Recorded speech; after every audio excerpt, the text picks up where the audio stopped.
Edwards, Maz are about to take over on Woodward Sports. Every day, 2 to 4 p.m., it's the best Detroit sports talk on Detroit's best sports network. Woodward Sports. Hey, let's go! Wednesday show, February 12th, 2025. Ermanni and Edwards with Maz, Woodward Sports Network, woodwardsports.com. If you're watching on YouTube, go ahead and hit that like button. Subscribe to Woodward Sports on YouTube. If you're watching on X, we say good afternoon to you. Ryan Ermanni, Braylon Edwards, Tom Mazway, Pete Spivak, Ricky Burns, and Braylon Edwards. Will you please introduce our co-host here today? Oh, man, this is a longtime friend of mine. He's also a former Detroit Lion, as you all know. He's also a former Wayne State Warrior, as you all know. And then also, just a great dude, all-around great guy. NFL alumni, Detroit chapter. He was the man of the year 2 years ago? 2 years ago, he was the man of the year. It was 2 years ago. Yeah. My brother, and just all-around good guy that has made a very tough transition from sport into the world of entrepreneurship, businesses, and building financial literacy. Very proud of him as a brother and a friend, and admire him a lot as well. You know, with colleagues in this space, he helped build this space, sitting in this very chair. That's what I was when we first started the network, it was not Brother No, it was Joique freaking Bell, and you heard the name Sean Belizean, Joique Bell, but it ain't about Sean Day, it's about you. Joique Bell, how you feeling? Tell us about yourself, and we'll get into parlay in a second. Oh no, it's great, man. Thanks. First of all, thanks for having me, man. It's bringing back. I'm in deja vu right now. You know, it's bringing back a lot of memories. So it's dope, man. Thanks for the introduction. Well deserved. Definitely remember doing these shows back in, I think, 2020 when we first started. And we didn't have chairs yet. So Sean Belizean was over here, and I was over here. We sit for 2 hours every day doing the show. And I was like, we got to get some chairs in here, man. Belizean and Bell. That was the first ever show here on Woodward Sports. Wow. Sean Belizean and Joique Bell. It was Bell and Belizean. Bell and Belizean. I glossed over the stat because I was just so excited to see my brother. Like, he was like that with the Lions. Like, it wasn't like got to play like he was like that with the Lions. And I think you and Reggie are still the only NFL running backs to go 400 and 400? 500. 500. Look at that. Disrespect. It's real. Only running backs in NFL history go 500 and 500. Yeah. So we set that. So, you know, it was funny. So me, and I think what it was like it was a respect, but also this sense of Better. What's up? Yeah. So like it was like this. It was team camaraderie, obviously, but in that locker room, me and Reggie competed all the time. And I think I told him this years later, but in college when I was like a freshman, player of the year. Yeah. So as my freshman year in college, I would watch highlights of Reggie Bush in college, and I would go out and try to mimic him. I never told him this.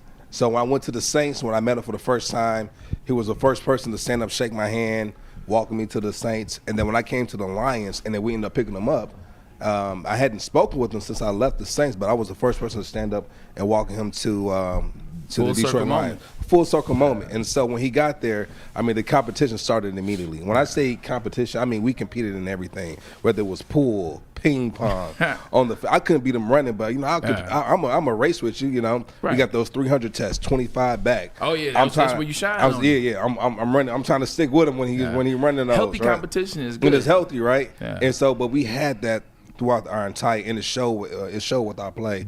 And so for us, do you see that in the young guys now? Cut you off with Knuckles, Sonic and Knuckles. Do you see that? I see that during the game. So I don't know what it's like inside the locker room, but I do know what it's like on what I see on the field. And they feed off each other. And watching them reminds me a lot of me and Reggie. Right, how they feed off each other, how they're pulling for one another, how is, you know, if one's not having a good game, the other one's stepping up and making big plays, and there's almost like no drop off. It's like you got to pick your poison, because they're both not going to have an off day. You talk to Reggie ever anymore? Yeah, we still keep in contact. Yeah. I try to keep in contact with like a lot of the guys that I play with. So even from him, Stephen Tulloch, DeAndre Levy, Calvin. I saw Tully a couple of weeks ago. He's doing the coffee now. Yeah. You know, it's funny. It's funny because in Tom Mazaway, good afternoon to you, my friend. Hey, what's up, guys? I forgot Tom was there. What's up, Tom? Yeah, you know, it's funny because I think when you find something that you really truly enjoy post playing career, that has got to be like an aha moment. Braylon, I know you did a couple of different things, and then you found this place. Yeah. Joique, you've done a couple of different things, and then you've got Parlay Detroit now. Yeah. Tulloch did a lot of different things, and now he's got the coffee brand. It's almost like after you leave your playing days, you're searching for yourself a little bit, and then ultimately you land on something that you really kind of enjoy, and you're like, okay, I can do this for a little while. No, it's kind of what you said. I think Tully did a good job, and I think we all relatively did good jobs with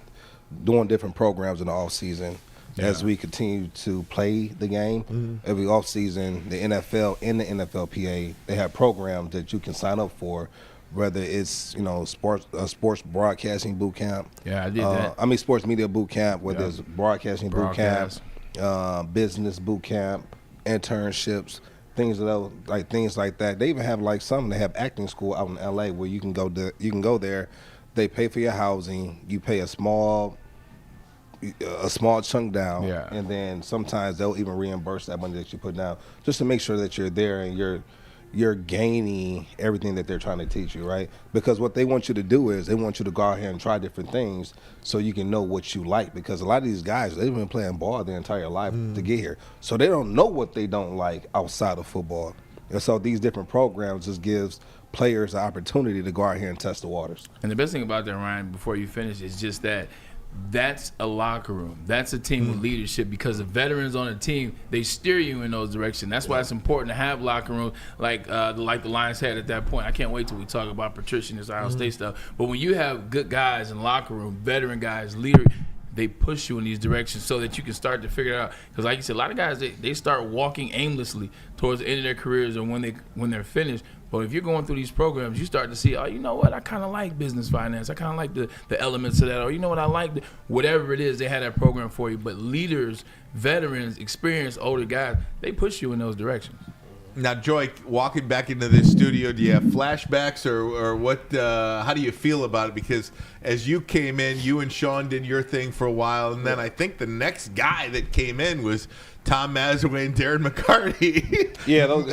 So they came in. So the things I remember the most is I did the broadcasting boot camp, I did the sports media boot camp, but it never prepares you for what it's like. In Philly? You did the one out in Philly? I did the one. And which Bowling one? Green. It's Bowling two. Green. You did Bowling Green? I did Okay. Bowling Green. All right. And so the thing for me was I was taught how to be a pro. Either with Tom taking me in the back and making me do those reads in the back for 15 seconds. I had to do this read in 15 seconds or less. Sean bringing me in and like, listen, when you come in, look at this. All right, you might want to get in a little bit earlier, because some days I would get in like 10 minutes before it was time. They're like, no, you want to get in a little bit earlier so you can go through the scripts. And so I'm like, okay, well, cool. Let me try to get in a little bit earlier, and I'm learning how to be a pro in this space. And so it took me a while, but like we had some great guys come in and kind of guide me here the same way you have great guys in the NFL to help guide you while you're playing. Perfect example, Fred Jackson. Getting in the cold tub every day after every practice. It'll add years in your career. And so I played for he's Buffalo. Yeah, so this is in Buffalo. So I leave Buffalo, I'll go to Philly, and I'm in Philly, and I'm getting in the cold tub after every practice. Mike Vick will always call me Joique Bell. He'll never say Joique. Hey, Joique Bell. And so I'm like, what's up? He said, man, why you getting in the cold? After about 2 weeks of me being there, I'm in the cold tub. He's like, why you getting in here every day like you a veteran? Because I'm the only rookie doing it every single day. He was like, why are you doing this every day? I was like, veteran Fred Jackson told me if I want to play extra years in this league, I need to get in the cold tub after every practice. He looked at me and said, I wish a veteran would have told me that when I was a rookie. I was like, okay, I must be heading in the right direction. Oh, that's awesome. And so things like that, him pulling me to the side in practice. I'm there for about 3 weeks. He pulled me, hey, Joique Bell, I'll come over. And mind you, I wore Mike Vick cleats in college. I wore his cleats in college. I did.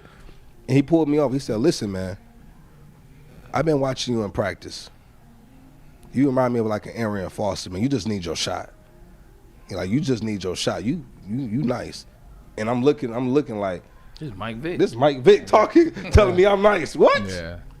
I got it. I'm good. I don't need no more. That was it. All right. That was it? What? Yeah. I'm ready. That's and awesome, man. and so it was like great guys like that in the locker room, and we had great guys like that in here. Yeah, meanwhile, I was in Cleveland. Hey, Greg on the chat said, remind Joique about the Philly game in the snow because he's going to get some snow out here. And he's like, Oh, yeah, man, you used to love to run in the snow. Oh So- yeah, that was my type of games though, like where I kind of thrived at because I'm from the Midwest and I grew up playing in the snow like that. So for me, those type of games is just they were fun for me, And actually, it made whenever you got tackled, you felt like a big pillow of snow. Like, They really, I'm when I'm out there, I never really take it as like, Joique, you're getting hit too much. Pause. But I take it as me giving.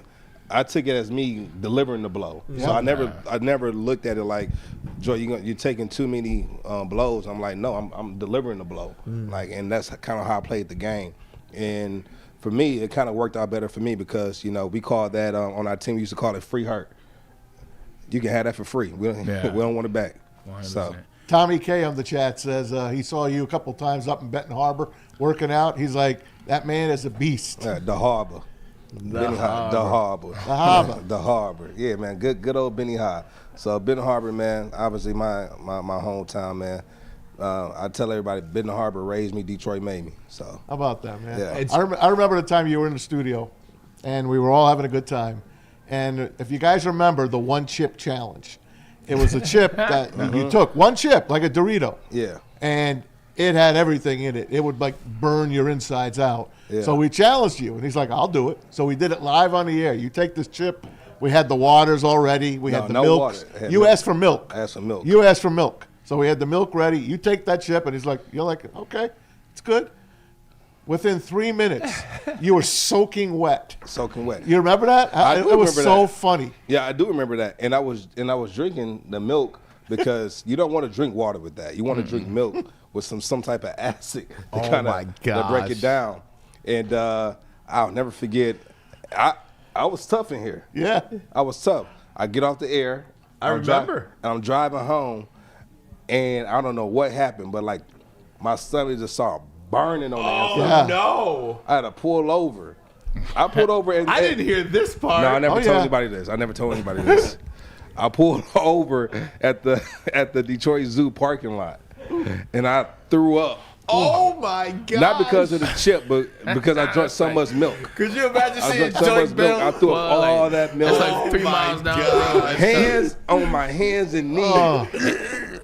I mean, I Hands said on I'll never do that knees, again. I hands never on did. knees. Never did it again. Could you imagine taking your kids to the zoo and Joique Bell just hops out and starts throwing up? That's outside. Zoom over. And I made sure I parked somewhere where no one could see Yep. me. Yeah. And like Parked in the corner, in the back corner, in the dark corner. Yeah. Somebody's got you on videotape, I'm sure. Go live. Well, if they got me on video, you heard it first here. I put it out there first. So, Joique, let me ask you about these Lions. I know you're still close to a lot of these guys, and you root for this team. How would you characterize the 2024 season? is this like a one word or is this like Just whatever you want to say about You know it. what though? I'm gonna sit here and say I'm proud. I'm proud of the team. I'm not proud of how we finished, but I am proud. We were devastated with injuries, right? And I understand this is a next man up league. When you got guys out there playing that you haven't seen the entire year, it's like this is what it's come to. And if we could have, squeezed by that Commanders game, I feel we would have had more guys coming back that following week. But we had 18 guys. 22 on injured? defense, yeah. 23. 23. Yeah. So, and it's just like, how do you? That was unheard of. I mean, we were one of the top in the NFL with injuries on our team. So I'm proud of how they finished the season. I'm proud of how they fought that game. They didn't give up. They kept giving us something to fight for, and it gave us something to look forward to next year. Now, it would have been good to win with this team. I would have loved to see Aaron Glenn.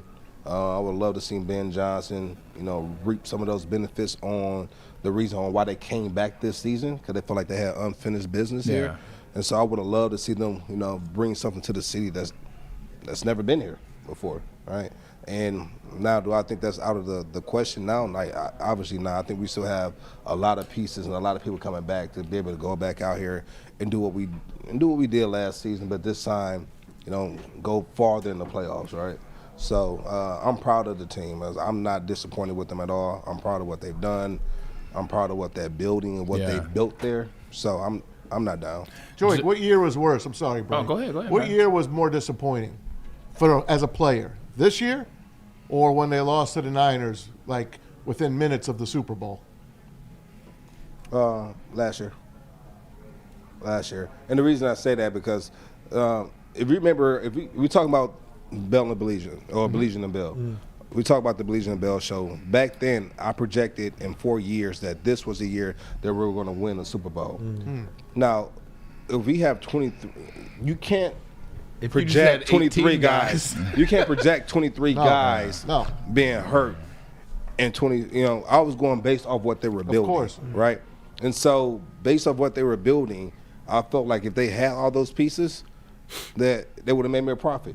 Last year, I had them winning 1 or 2 games in the playoffs. They won 2. They almost won 3. The year before that, I had them having going 8 and 9. They went. 9 and 8. 9 and 8. Yeah. And before that, I had them winning 46 games. They won 3. Yeah. Right. Should have won a lot more. Lost a lot of tough ones. Yeah. And so for me, I was like, you know what? I'm only 1 game off. And this time, I was off 3, 2 games. And so you think they can come back and win it this year? I think so. Only thing is, the Bears just got that much better, right? Yeah. Right. The Bears just got that much better. When you look at the NFC North, and we had, we had the most wins out of any other division in NFL last year. Barely won the division. Right. The Bears just got a crucial piece to the puzzle that's, going to make them a contender now. So. Yeah, the question I was going to ask is, we don't have to talk about the game. The game is what it was. It's over. The Commanders won. Moving forward, they lose Ben Johnson. You talked about they lose Aaron Glenn. For the people out there, the Lions fans are a little bit nervous, a little bit worried, losing Ben Johnson and what he created here and losing Aaron Glenn. What would you say to them to reassure that you still believe in this team? Oh, there's more coaches out there. Now, everybody's not going to be a Ben Johnson, right? Everyone's not going to be an Aaron Glenn, but everyone has like a certain aspect of their coaching style that makes them unique. So I'll just be, it'll be interesting to see who comes in and fill those voids. What about this team specifically as it's already constructed? Because obviously there's the Myles Garrett thing going on. If that's going to happen, probably not. There's what they do in the draft is. But the players that are already on this team, how are you, and why are you confident in this team moving forward after this season? There's things that I look at. I talked about this earlier on the radio. I talked about what I look at when I watch a football game. And things that I look at is how are you responding in the game when you get hit in the mouth, right? They always respond. Another thing I look at is no back-to-back losses in, 2.5 years now? It seems that way, right? Another thing that they're doing is that I look at as a player, and it's a pet peeve of mine, is that, even the receivers, they're running 30 yards sprinting downfield to get blocks for their teammates. A lot of people didn't do that, right? Even on some teams that I played for in the Lions, our receivers didn't do that. If it was a run, that's their play off. Damn, Calvin, you wasn't blocking? I'm serious. But when I look at the game and I see players running down the field to get blocks, I see J-Mo doing it. I see Amon St. Brown. They're setting the standard for the. Tim Patrick's a beast with blocking. Getting downfield and getting these blocks, like that's crucial where you want to have success. And it's not only that, but it shows that you're a selfless player, right? Where you rather put yourself on the line and be tired, right, than not run down the field to get that block that can, break somebody open for a 50, 40, 30, 60, 70 yarder, whatever it may be. And when I see that, I see a bunch of players who care. Yeah. Right? And when you care that much, it's only going to make the team better. And you can see that in that 15-2 record. Are you surprised by the absolute downright domination of the Philadelphia Eagles against the Kansas City Chiefs? I actually had them winning the game. Did I think it would be that dominant? No, I didn't. No one thought that. What about that defense? It just completely suffocated Patrick Mahomes. Like, we've never seen – I can't remember a time I've seen Mahomes as suffocated as he was. It's never happened. Except for the Patriots, and that's when his offensive tackle took the Super Bowl 100%. Right. Yeah. Oh, it's on me? Yes. What made that defense of the Eagles so dominant? I think it was game plan. I mean, they really took away a lot of the – and it's hard. You know, I give kudos to the DC there. Vic Fangio, right? Yeah, I got to give him kudos. To be able to shut down Travis Kelce. I mean, Travis Kelce, he's a coach on the field, right? And he has this him and Patrick Mahomes, they have something special where if something is not there, he knows how to get open. They shut that down. They shut it down. And then as far as the defense, how do you can't stop Saquon. You can only hope to slow him down. Right? He's incredible, isn't he? You can't stop him. You can't. And then then you have what was it? You have Smith. Yeah, you have Smith. And I mean, he's going deep. Yeah. I mean, how do you stop him? He's like, you almost have to pick your poison. You got to put a guy in the box, take a guy out. I mean, all around they were shooting and hitting on all cylinders. Talking to Joique Bell, former Detroit Lion, former Wayne State Warrior, and of course, former host here. Started the network with Sean Baligian, the first show here, Baligian and Bell, 4 years ago in 2020. And now, Joique, Parlay Detroit, down there on Washington Boulevard in the great city of Detroit, downtown Detroit, right in the thick of it all. And Joique brought us lunch, by the way, which is fantastic. We've got like some, what do you call this? This is a shrimp pasta. You've been eating it already. It's pretty darn good, man. Of course I'm eating it. Tell us about Parlay Detroit. Yeah. So let's get some of this stuff in here real quick. So obviously we have the cavatappi. And you have is basically our pasta, which you can choose whatever protein you like, whether it's salmon, whether it's shrimp, whether it's chicken, lamb chops. We have about lamb chop. We have about 6-ounce lamb chops here with our ginger rice. He's been chowing down on a little bit too. Oh yeah, this is going to the crib. We don't have it here, but we have obviously our mac and cheese. We have our Southern style cornbread and a Southern style cornbread along with the greens as well. If we can zoom in on Big B right here. There it is, right there. And so honestly, it's one of the. In my opinion, honestly, this is something that Detroit needed. I was getting to a point to where I would come downtown and I would want to go watch the game somewhere, a place where it was intimate, sophisticated, elegant, and you can place a bet. You can have good food, and you can chill, you can kick your feet up. Yeah. And I couldn't find that spot. And so we ended up creating Parlay, me and my partner created Parlay, and right in the heart of downtown, right on Washington Boulevard. And we had a lot of success and a lot of great feedback.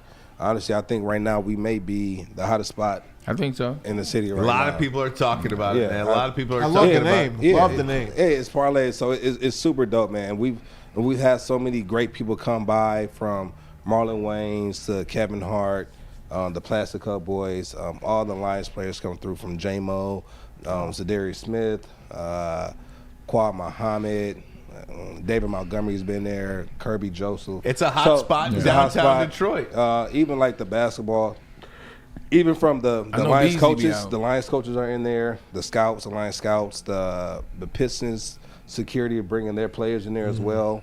And so it was just like the baseball team. So it's like we're really building something where, it's something for us to go to as players, right? Where it's secluded or you can be in the mix, right? And we have that ambiance where you can get the best of both. If you don't like sports, but you love good food, you love the ambiance, you can come for that and the aesthetics.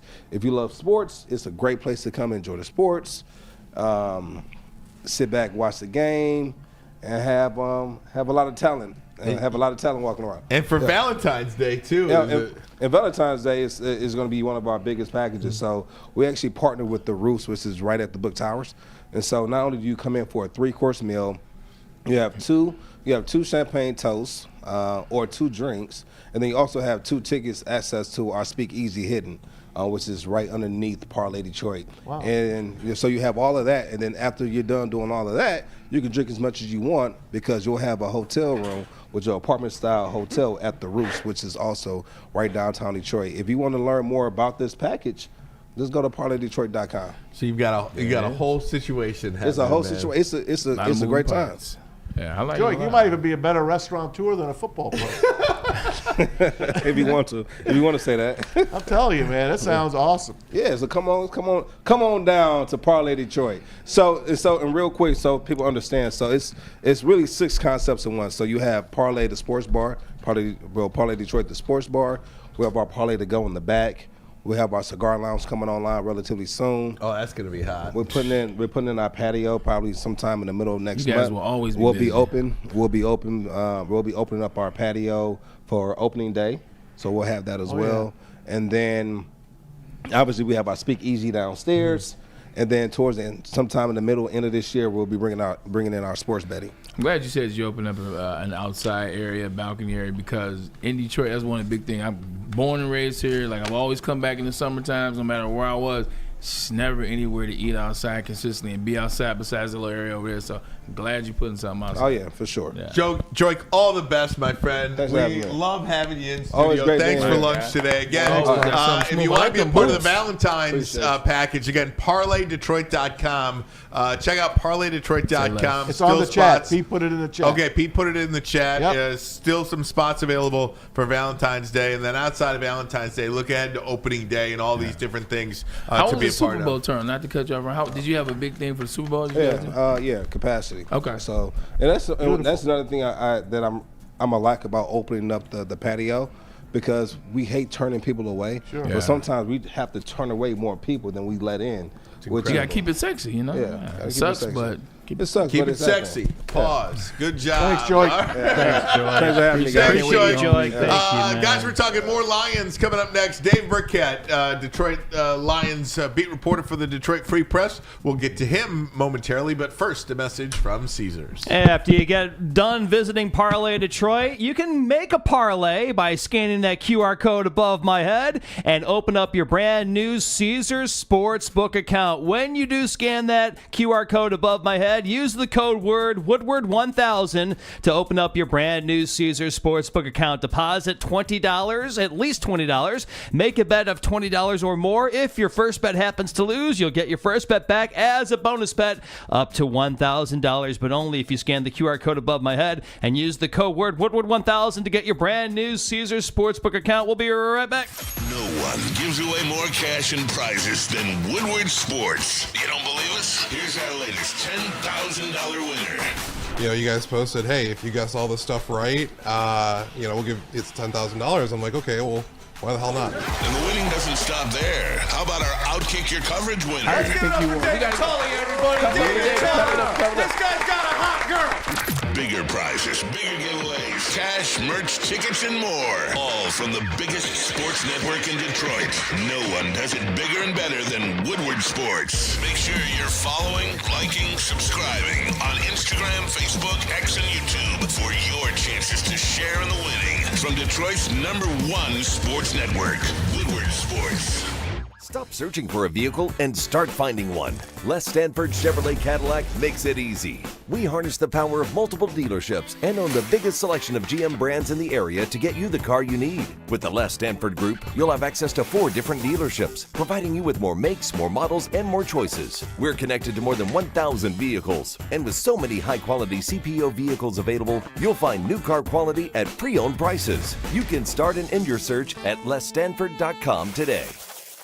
A network for the city, by the city. Woodward Sports is Detroit Sports. How do people feel about getting a Planet Fitness membership for $15 a month? How do they like working out in a clean and spacious gym that's filled with equipment for every workout? And how about free fitness training in the judgment-free zone that leaves them feeling energized all day long? Join Planet Fitness today with the free PF app, online or in club, and start getting that big fitness energy for $15 a month. The most most talked about Detroit media by other Detroit media, and we love it. It's the Woodward Sports Network.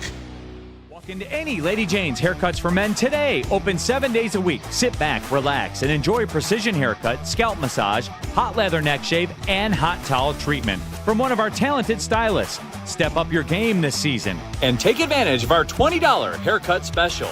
Scan the QR code and get your coupon today. Lady Jane's Haircuts for Men, the ultimate haircut experience. Open 7 days a week. Walk-ins always welcome. Lady Jane's Haircuts for Men. It's wicked awesome. Head to woodwardsports.com and click on Shop. Get the latest in Detroit sports apparel and exclusive Woodward Sports gear. Woodwardsports.com can get the whole team outfitted. Love the Pistons, Red Wings, and Tigers? We got something for you, too. Shop online at woodwardsports.com. Hey guys, dreaming of a new home but feeling a financial pinch? Well, Mark White and Associates, your trusted real estate experts, are here to help. Mark White and his team will pay up to $5,000 of your closing costs. That's $5,000 that you can keep for yourself and do whatever you want with it. Call Mark White and Associates today, 248-290-8242. Visit them online as well, markwhitesells.com. Again, that number, 248-290-8242, to make your dreams come true. You know, it's kind of funny. So, Maz said during the break, "Oh, Joique did well. Joique did well." And Braylon's like, "Yeah, well, he did work here. You know, he's been in the business." And then I thought to myself, well, it's like riding a bike, but it's kind of not. I'll never forget. You know, I had two radio jobs. One at WDFN a long time ago, and one time for 3 years at Detroit Sports 105.1. I remember that what was that called again? Detroit Sports 105.1. And he did it for 3 years, and then I was off for about 3 or 4 years, and then I got the job here. Yeah. My first show, remember this, Braylon? Of course. Yeah. Maz put together an entire rundown, and after 15 minutes, I was completely done, spent, went through the entire rundown. You did like a sports update. I had no idea what I was doing, hosting a show again, and it was like, so it wasn't really like riding a bike. I'll never forget that. First break, 2:15. I'm spent. What do we do next? Oh my God! What do we do? We're shooting the breeze, man. Oh man! It happened to all of us. It happened to all of us. No doubt. All right, guys, let's go to the phone lines. Bring in our good friend Dave Birkett, Detroit Lions beat writer for the Detroit Free Press, Freep.com, and author of Detroit Lions: An Illustrated Timeline. Get that anywhere books are sold. Dave Birkett, how are you, my friend? What's up, guys? How you guys doing? Hey, Dave. Doing good. We just had Joique Bell in studio. What is your best Joique Bell memory? Ooh. Oh, man, Joique was a good guy to talk to in the locker room. I mean, the first story that always jumps out when I hear, his name is how he used to work Lions camp as a student at Wayne State or a player at Wayne State, and then he ended up playing for the team. So always funny how some of those things come full circle, and it's in some ways it's a similar story to John Morton, the new offensive coordinator, who was grew up around here, and now he's back coaching the team. So I always love those stories when it comes like that. Coming full circle, no doubt. Dave, let me just hit you with the big question that has been a topic for a lot of people, me included, since the Super Bowl, and that is when you see Philadelphia's defense dominate like they did and suffocate Patrick Mahomes the way they did, automatically on that night I'm thinking to myself, okay, Myles Garrett, meet Aiden Hutchinson. What do you make of that kind of talk from fans, from people, from Detroit Lions fans, how likely it is, how unlikely it is? Just what do you make of the whole conversation and what the Eagles defense kind of showed Lions fans about how you win a game like that? Yeah, I think it's not just this game, right? I mean, when Mahomes lost a couple of years ago, it was sort of the same recipe. A good defensive line got after him and made life difficult on him. And, you look at the quarterbacks the Lions face next year, and I think, having another pass rusher to pair with Aiden Hutchinson would make life a whole lot easier when you're trying to beat Patrick Mahomes and Jalen Hurts and Joe Burrow and, Matthew Stafford, all these quarterbacks, Jaden Daniels that the Lions have to face on the road next season, and Lamar Jackson, right? A host of some of the best names. So I do think that's the recipe for, success in the NFL defensively. From the Lions standpoint, I don't know if they can pull it off. Look, I was talking to a couple of people at the Super Bowl about, this, and the reality is that whether it's in Cleveland or elsewhere, Myles Garrett's going to get a new contract this year, and Max Crosby's going to get a new deal probably, and, Aiden Hutchinson might get paid, and Trey Hendrickson, and, Micah Parsons. Like, all these top pass rushers are in line for new money, and that number is probably, the first guy that gets a deal done, it's probably going to be, $36 million a year, somewhere around there, and it's just going to go up. And, by the time if Aiden waits because, he doesn't need to do it right away, he's going to get $40 million a year. So I don't know if the Lions can afford to have two defensive ends on contracts that, pay them each, let's just call it $40 million. And I don't think they'd be, opposed if it could work out. And in fact, I think if Max Crosby was available, I think that'd be the guy that they'd prefer. But to pair with Hutch. But I just don't know financially if that's something the Lions can do.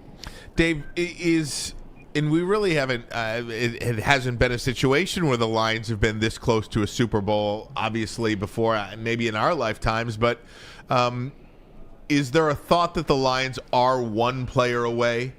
And if the Lions are one player away, whether it's a defensive end, a defensive, whoever it is, whoever that one player is Brad Holmes the type of general manager to, I don't want to say F them picks, but F them picks and go do whatever you got to do to get that one player?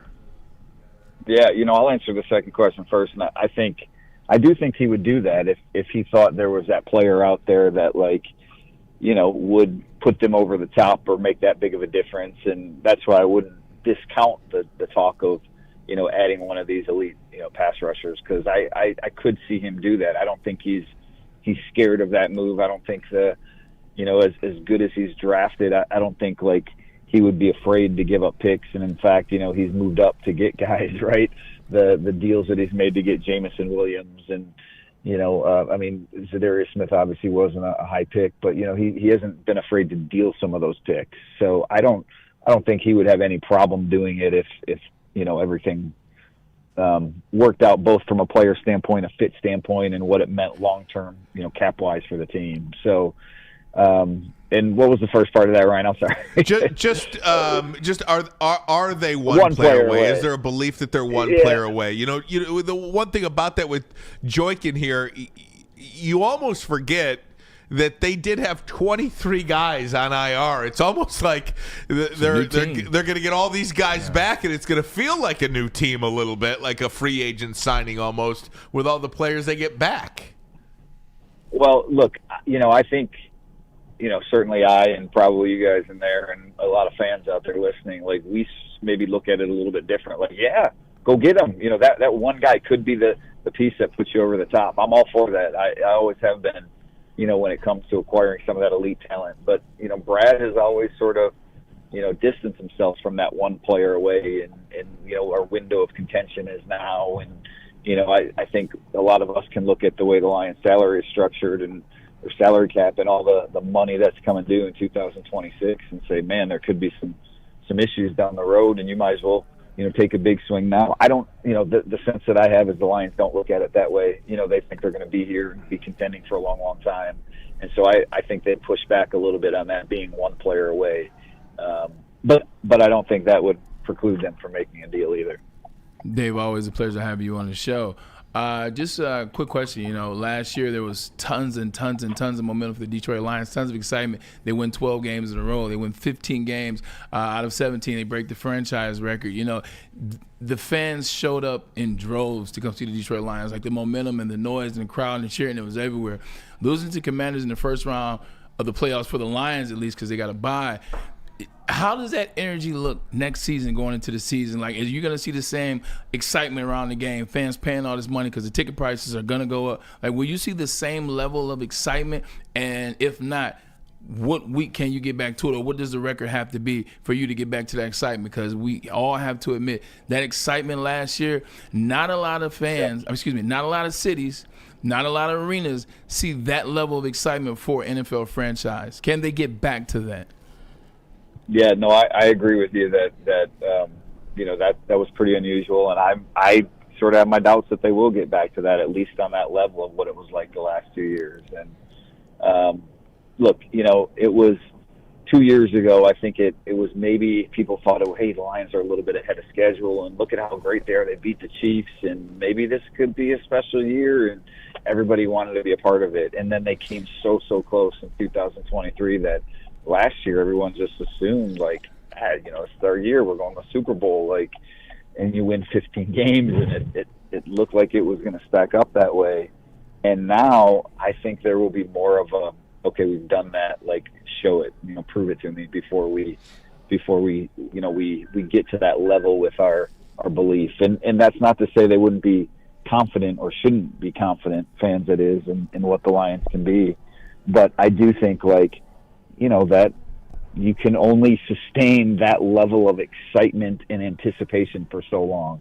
At some point, it's more about, I want to see what happens on the field. And, yeah, we won 15, but that doesn't matter anymore. We got to do it in the playoffs. So I don't know what would, get them back to that level. Maybe if, all of a sudden they're winning all these road games and everyone's staying healthy, and you knock off Mahomes and Hurts and, Lamar, all those teams on the road, and you're going to win 13 or 14 games again, then I'm sure people will be excited about the number one seed and everything that, comes with it. But I think a lot of fans are just going to say, hey, wake me in the playoffs, because that's what I need to see to believe it. It's funny you say that, because I think one of the things that I mentioned after the end of the season, Maz had asked, what did this season mean to you? And I kind of thought that it told me that the regular season is meaningless.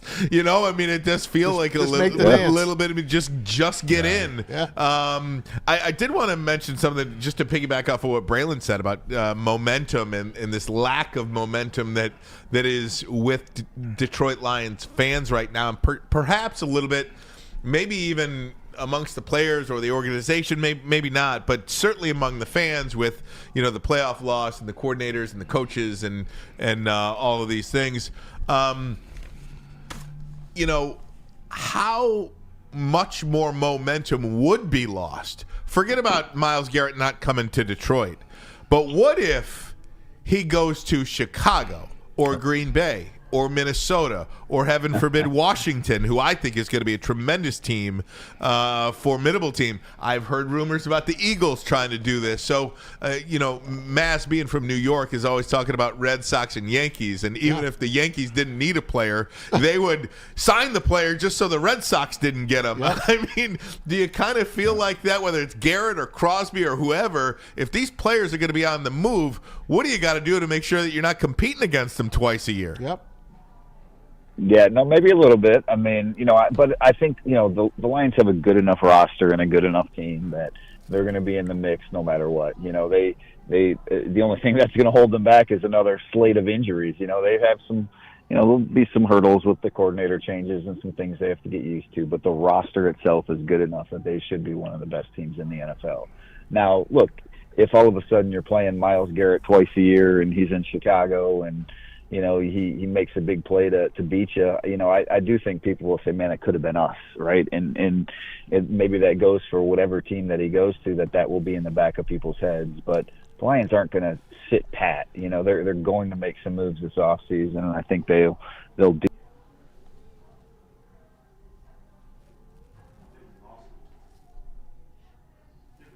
Maz, I'm sorry, I'm having trouble with my earpiece. Do we lose Dave? I think we lost him. He'll call right back. Okay. Let's wait from the call back. But either so, Maz, and that's part of what he said, too, just about the momentum of seeing him in another uniform. How would you like to see him in Chicago? The Lions are doing, what the Chicago Bears are doing over there, how they're getting better this season. They're in the division. They're a division rival and opponent. Yeah, you don't want to see them over there. That's already a really good defense. We've seen that defense the last 2 years. That defense is even tougher in December. Like, when we played that defense in December 2 years ago, we lost. When we played them last year, it was a struggle. So you had Myles Garrett in there with Jalen Johnson in the back end and the players they have, Edmonds. That's a tough roster, man. You don't want to see it.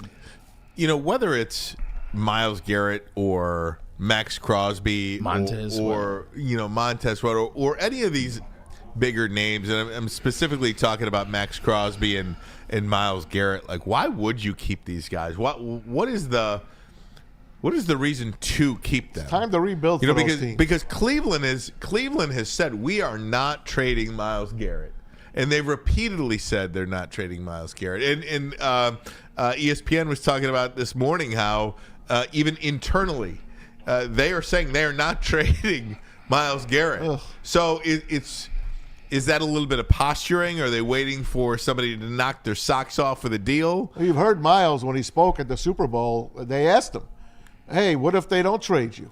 He'd be like, "Well, that wouldn't be good." He says, "What's your choice?" He's like, "I want to get traded. I want to play for a winner. There's only a certain amount of time that we're able to play this game, and I just don't see our team competing. I got to go somewhere where it means something to play." So I think he'll push for it. And look what they did last year. They let who'd they let walk? Callahan. Bill Callahan was their O-line coach. Great coach. They let him go to go coach with his kid in Tennessee. His kid, Brian Callahan, the head coach of the Titans. And Cleveland said, "Okay, you're his father. We understand. It's a good thing.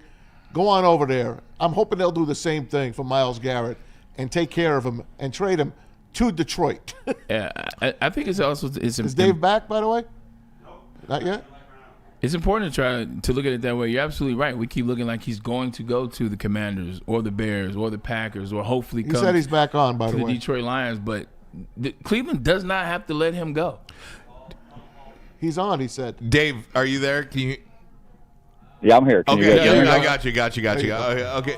We're just talking about, Cleveland has said the general manager there internally and externally has said we're not trading Myles Garrett. It's just not going to happen. And maybe they're just, posturing and waiting for a sweetheart deal. But whether it's Max Crosby or anybody else, I mean, why do those teams hang on to guys like that when they're seemingly so far away? Right. You could rebuild in especially Cleveland when they gave all those picks away to get Deshaun Watson. Yeah, you gotta restock, as they say, right, Dave? Yeah, well, somebody told me this, before. I don't even remember who this was a long time ago. But would you rather have picks or really good players? Would you rather have the cap space or good players? And I mean, Myles Garrett's a Hall of Famer, and Max Crosby's a Hall of Famer. Like, these guys are the best in the NFL at their position, at a position that is really hard to find, guys that do everything well consistently, and that's why they hang on to him, right? There are only so many guys of that caliber in the league. The Lions have one of them in Aiden Hutchinson, and the Raiders and the Browns and the Cowboys, they're fortunate to have elite pass rushers too. And so, maybe Myles Garrett wants out, but if you're Cleveland, like, it's going to hurt you cap-wise to do it, and that's not going to help you build a winner. And then B, maybe you just think, hey, this will blow over, and even no matter what he says, like, money smooths over a lot of things. So, if we can strike a new deal that's paying him that $38 million a year, all of a sudden he's good to go and he can be a cornerstone player for us as we try to find a quarterback and build for the future. Hey, Dave, Lions have quite a number of free agents as well, Carlton Davis being one of them. What players do you think they must re-sign, or do you think they will re-sign? Yeah, that's a good question. I mean, offensively, Zeitler's obviously the best free agent. They have some decisions to make there because Christian Mahogany looks ready to start. Yep. Do you start him at right guard? Do you move him to left guard? Do you re-sign Zeitler and let Graham Glasgow go? I mean, I think there's that's a whole big discussion that they have to have about the makeup of the the entire interior line there. Defensively, like Carlton Davis, if it was me, I don't know that I would feel comfortable with Terrion Arnold as my number one cornerback going into next season. And, I think he did some good things this year. He didn't always play great, but you look at some of the underlying metrics, like, his separation window and things like that. Like, he was the best cornerback on the team in some of those metrics. So I think there's some upside there, but for a Super Bowl caliber team, you need another cornerback that's at least on that level. So Davis is an intriguing guy because he was playing well, but whether it's the Jets with Aaron Glenn or the Jaguars, he's going to have some interest out there. So that number might get a little too expensive for the Lions. But, out of the defensive free agents, I think he and Derek Barnes are probably the top two, defensive free agents. Levi Joique is another guy. The Lions wanted to re-sign him before the season. He wanted to play the year out. He had a really good year, proved he could be healthy. Didn't have huge sack numbers, but played well enough that he'll get paid from someone. So I think those are the top three defensive free agents the Lions have to worry about. How about, before I ask you about the draft, Ennis Rakestraw, who was the second-round pick, and, of course, we know Philly got Cooper DeJean a few picks prior to that. What's his deal? I know he was hurt. Did you get it? Did you see enough of him, watching practice or whatever? What's this kid's deal? Yeah, you tell me. I mean, It's really that's another one that you can't. I mean, it'd be nice if he was ready to play a starting role last year, and maybe you're hoping he is if you're the Lions. But you can't. If you're a Super Bowl contending team, you can't go in expecting that he's going to be a starter for you. If it happens, great, and he would play the slot, and that would mean Amik Robertson would play outside. But again, I think you need another starting caliber cornerback, and then you open it up. And cornerback is. I mean, I don't know that there's a more injured position in the NFL than defensive back, just because of the size of those guys and the physicality they have to play with, and the speed and change of direction. So, Ennis Rakestraw is going to see the field next year. It's just a matter of in what role after the Lions offseason settles. All right, let's hear it now. What are the top two draft picks, position-wise, do you think they go after? Man, draft already? Yeah, it's February. Where's your mock? Yeah, Let's go, where's Dave. your mock? We're waiting, Dave. No, you know what the thing is? I probably will do a mock next week. I'm wrapping up this John Morton story that I'm writing, and Braylon, I may give you a buzz to get your thoughts on him. You were with him for a year, but I'll probably have to do a mock next year. So it's look, if you're just you guys know as well as I do, right? Brad Holmes just goes. Best player available, and he's done a pretty good job of that. So I don't know that we can pin a position to it, but the positions I think they need most, and it's supposed to be a pretty deep year at edge rusher, defensive line. If you can get an edge rusher, a defensive tackle, somebody who can come in and be a part of that rotation, I think that's a must, depending on what you do in free agency, to get someone else up front somewhere. And then, you know what? The offensive line is, look, the Eagles had the best offensive line in football this year, I think. They won the Super Bowl. They did a great job protecting Jalen Hurts, running the ball in the playoffs.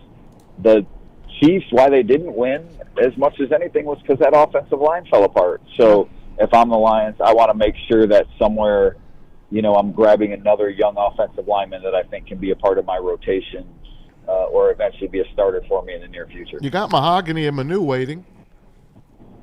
Well, we'll see what Manu is. I mean, Gio's better be something. He hasn't played. Yeah, he was far away. You're right. I mean, you trade up to get him. You trade a future third-round pick. You expect that at some point he's going to be in the mix too. But, he's a year away. I still think, and maybe he can contend for that sixth offensive lineman spot next year. He comes back and the game's moving a little slower, and, everybody can dream on a Jordan Mailata and think that Manu could be the same sort of thing. But, that's a once in a generation pick the Eagles had. So I would temper those expectations a little bit. Not, having not seen him play a whole lot since the end of training camp. Hey, Dave, last one from me, and it is about that offensive line. It has been the bread and butter for the Detroit Lions throughout the last years of success. What about Zeitler? Do you think he'll re-sign with the Lions? Will there be a retirement? What is going on with him? Also, I was surprised last year. I did not realize that Frank Ragnow was seriously contemplating retirement last year. I was kind of surprised when Brad Holmes came to the podium and really talked about that. And if he contemplated retirement last year, is there a contemplation this year about Frank Ragnow and potentially hanging him up? All right, so let's be clear on the Ragnow thing first. I think the questions were more by us in the media than they were internally with him. He said something at the end of the year like, man, I am, I got to sit back and kind of reassess where he was. And everyone, read into that like, wow, he's been hurt all this time and what happens. And, I certainly asked the question publicly of Brad Holmes, and I think that maybe fueled it, but that wasn't to insinuate that Frank was like borderline retiring. Fair enough. Frank this year said this was the healthiest he's been. Look, I don't know that he's going to play. He's not going to play another 10 years, right? Like injuries, health. He's got young kids, but I don't think you're in danger of losing him in the next 12 months. So, Thank God. I think Frank will be fine. Zeitler, talking to him late in the year, it sounded like he was, looking forward to playing another season. And so, I think there's certainly a possibility the Lions could bring him back. But again, what does that mean for Graham Glasgow? What does that mean for Christian Mahogany? I think there's a lot of decisions that, one domino will make some other things fall. So there's a lot of things they have to sort through here in the coming weeks before free agency. Great stuff, my man. Thanks so much. Thanks, Dave. Wait, one quick final question. Matthew Stafford get traded? Do you think Matthew Stafford's going to get traded? No, I don't. I mean, I think, look, the Rams they've got a decent, young roster there too, but, who are they going to have at quarterback if they trade away Matthew Stafford? They'll come to some sort of conclusion with the contract, and I think he'll still be playing for the Rams next year. The Lions will still be facing him when they go to L.A. on the road. The great Dave Birkett. Check him out. Freep.com, Detroit Free Press Lions beat reporter, and, of course, the author of Detroit Lions, an illustrated timeline anywhere books are sold. Dave, thanks so much. We'll be looking forward to that mock draft next week. There you go. Next Sunday. Keep your eyes out. We got you, man. Right, guys. Thanks, man. We appreciate it. Appreciate your patience. It's so funny, like, this time of year. That's what we got. It is. And look, I was in the car the other day. I turned on our friends at 97.1. Okay. Are they talking about pretzels? Terrible. And it was. And again, I don't even listen who to said me. It? Who said it? But listen to me. But they got 4 hours to kill each show. So it is what it is. This is the point. That's radio. Listen to me for a minute. That's why I'm like, Dave, put that mock out because this time of year, if you are in this job, you are so desperate to talk about anything related to the NFL. Because while people say they want to talk about Pistons or Red Wings or Tigers, nobody's listening to it. And the reason I know that is because we have you know how people say, the Super Bowl, an estimated 126 million people watch the Super Bowl. 127.5. There are no estimations when it comes to online. We know exactly how many people are watching, when they are watching, and when you tune out. and for how long they're watching. That is what this medium allows you to do. And the only thing, despite the hysteria, you guys are not talking about Pistons or Wings or whatever. Nobody's listening to it. You only want NFL content. So or Tigers. So what I'm saying is, I was listening to the other guys. It was in and out of the car probably 6 or 7 times yesterday. Can we say? So I listened to it for 30 minutes. Total, like 5 minutes here, 5 minutes. Not one sports topic. Not one. And I don't even blame them, to be honest with you. I don't even blame them because when you're filling 4 hours, you literally have to do what you got to do. You literally have to do what you have to do. So God bless them. I'm not hating at all. No. Because this job, believe it or not, right now is the most difficult time of year that you will ever do it. So NFL content is king. That's why people do mock drafts. That's why people talk free agency. I'm ready to bring in the scouts guys starting next week because I want to know about the draft. Can't wait. I can't. I got to know. Here's a football topic. How old do you think Todd Gurley is? Todd Gurley. He's ready to go in the Hall of 32. Fame. And last time he played, you said what? He's going in the Hall of Fame next year. He's probably 36. Todd Gurley's 30 years old. Last time he played 30? 30 years old. Wow. August 3rd, 1994. Last time he played was 2020. I repeat. Last time he played was 2020. In 6 seasons. Oh, my God. In 6 seasons. This is his stats. 6,082 yards rushing. 67 touchdowns. He was something. 2,254 yards receiving. 12 touchdowns. He did that in a 6-year period. What the F happened to Todd Gurley? When you broke. fall, you fall. Like He broke. 30 years old today. Jared Goff is 30. You know what happened to Todd Gurley? He kept getting the ball. He didn't have an owner like Jerry Jones because Ezekiel Elliott would essentially be Todd Gurley. Oh, yeah. You know what I mean? Todd Gurley, great point. he can go into the Hall of Fame starting next year. Just off his stats. Like, shoot, if you're going to put Sterling, but see, this is when you open up Pandora's box. If you're going to put Sterling Sharp in, now it becomes about numbers because for Sterling, it's clearly about nothing else, correct? He only had 7 years. Then here's Gurley, here's other people. Like, I get it was politics and my brother's on the show and that, but you open up Pandora's box, it's a lot of guys with a lot of stats.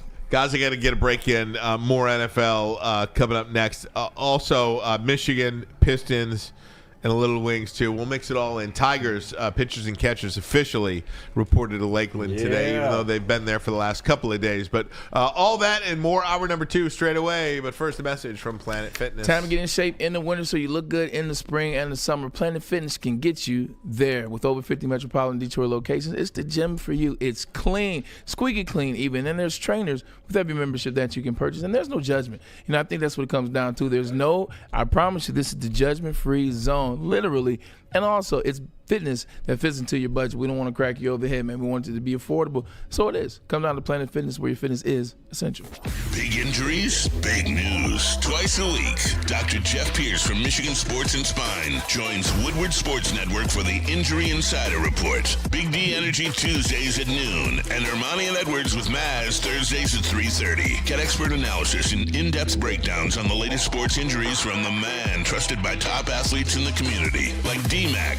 Whether it's the Lions, Pistons, Tigers, or Red Wings, Dr. Pierce talks us through it all. Don't miss the Injury Insider Report with Dr. Jeff Pierce, your go-to source for understanding the impact of injuries on the games and players we love. Only on Woodward Sports Network. Scan the QR code on the screen or go to MichiganSportsandSpine.com to see if Dr. Jeff Pierce can help you.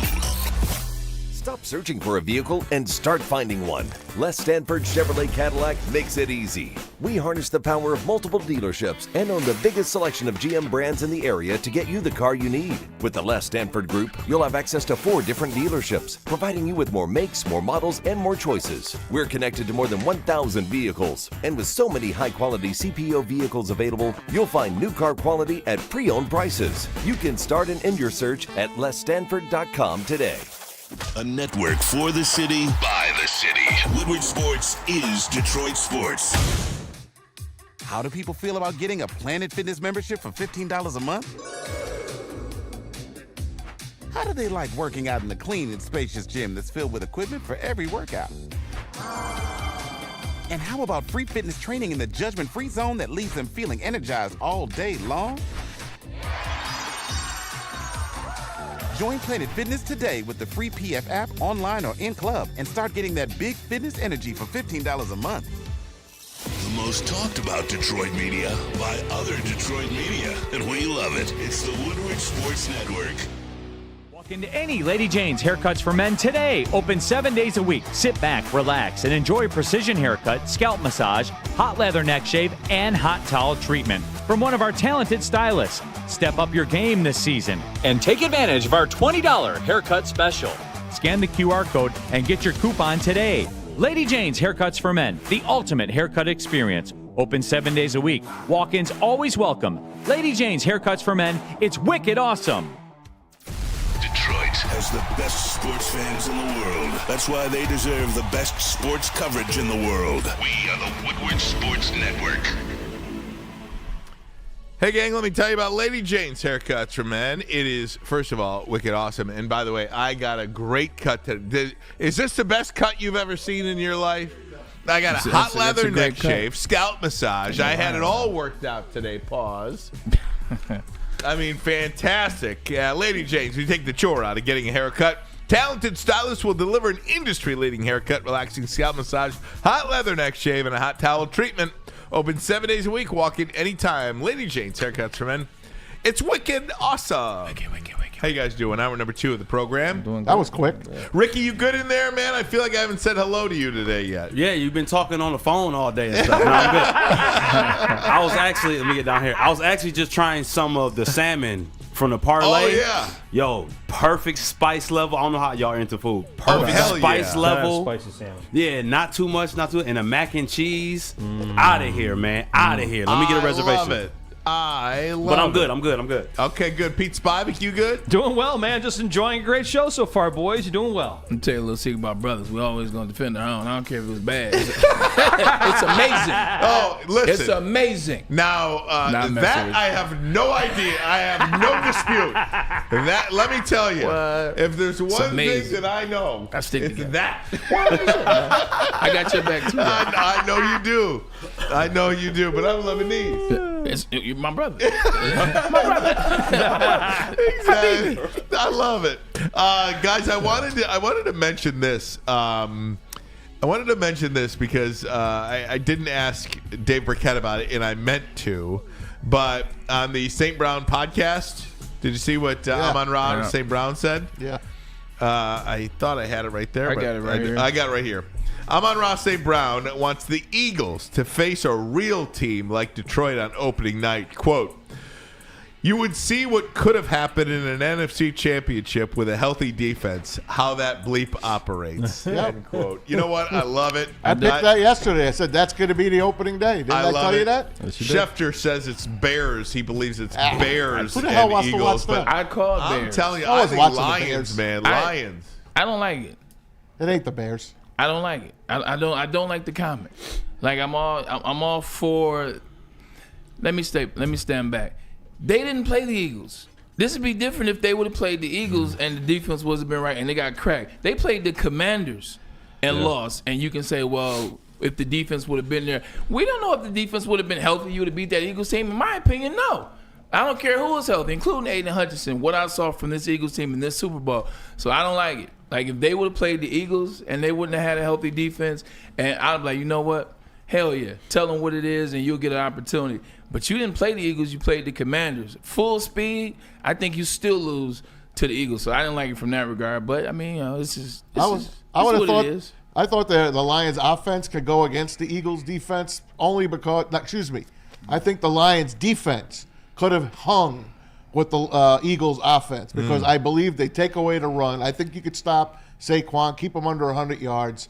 But the offensive line for the Lions could not have held out that defensive pass rush. You know, Goff's a statue. He's a statue. He might move a little, but if Mahomes got crushed, what do you think would happen to Jared Goff? Like 100%. Also with that defensive line for the Lions, they're not stopping Saquon Barkley. Like they're not. They stopped the run. They were number one against the run all day. They day. stopped the run, Mass, because we were beating teams by 30. Teams were only passing the ball against But Bray, the I'm line. giving you 17 games worth of stats. And they were I'm number one. And I'm telling you, in 4 games they played, like 4 games that they had a back and forth. Outside of that, they were blowing teams out of the water. Teams were having to start passing in the second quarter. We'll never know. So right? No, you do because you watch the games. Okay. Like teams losing by 20 in the first quarter, you can't run the ball. So it's a deceptive stat. You got to stop acting like this defensive line really was shutting guys down like that. You got Maz. You got what are you doing? You got an offense there's leading. I don't know what I'm talking about. It's not that you don't know what you're talking about. I beg to differ. I think when you lead the league in scoring and you're putting up the offensive yards that they were, it makes it very tough for teams to just stand back and run the ball. I hear you. Right. Well, they certainly didn't have a good record against mobile quarterbacks, but Jalen Hurts really isn't a mobile quarterback. But, hey, look, I like that St. Brown is still talking a little crap. If you want to take the side that, hey, buddy, just stop talking until you win something, then I could go with that, too. I like both sides of it. It's just like it feels like this Lions team has completely lost its swagger. And, again, it's all that momentum. It's the momentum of 15 wins and losing to the Commanders. They got punched in the mouth. Losing to the 2 coordinators and losing all the coaches. And probably we can want all we want, but – you're not going to get Myles Garrett. You're not going to get Max Crosby. You know that, right? We know that. Pretty much. But Dave Birkett did leave the door open. Sure. Which I like. Usually he shuts it down right away. But he says he could think. He could envision Brad Holmes losing some picks to get a guy like Crosby, to get a guy like Garrett, a guy like Hendrickson. Somebody, they're all going to get paid. Just depends who pays him.